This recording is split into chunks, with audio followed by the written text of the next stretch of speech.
Graham Allison had debates with Chinese scholars, and he comes over as a person who's very sincerely interested in avoiding war, which is good, which is what Chinese people want to do. But I became concerned that it was taken seriously in China, perhaps even more concerned that it was taken seriously in the United States of America, because what he essentially argues is that war between China and America is inevitable.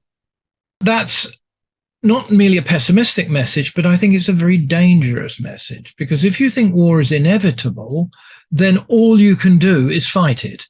There's no alternative peaceful way. But second, it has the effect, because of the reasoning he offers, of putting the blame on China for the tension, but in a subtle way.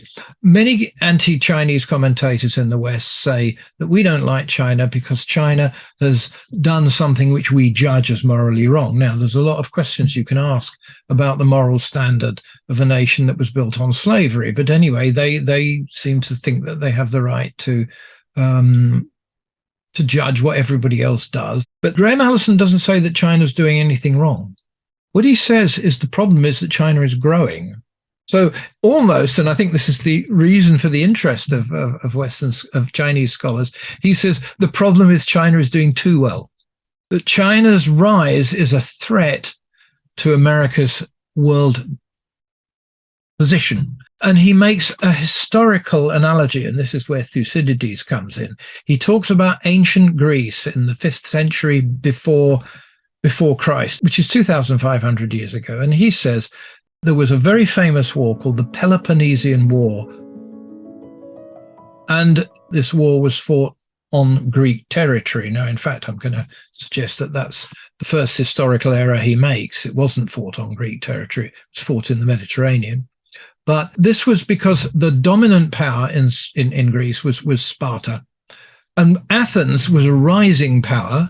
It wasn't as strong as Sparta, but it became quite wealthy quite rapidly. And this was perceived as a threat by Sparta. Now, the famous historian that everybody refers to when they want to talk about what happened in that war is a man called Thucydides.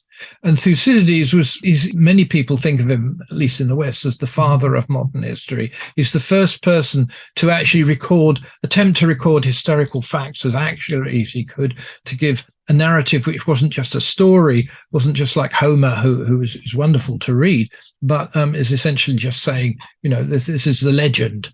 He's saying, I'm attempting to ascertain what really happened. And he was himself a general, so he was involved in the war. So a lot of the incidents he was talking about, he knew because he was there. Thucydides is very widely trusted as a source. He had a history of the Peloponnesian War. He makes one remark where he says, once Athens began to rise, war between Athens and Sparta was inevitable. Then he makes an analogy. He says, everywhere you get a dominant power and there is a rising power, there will be a great power conflict between the rising power and the previously dominant power.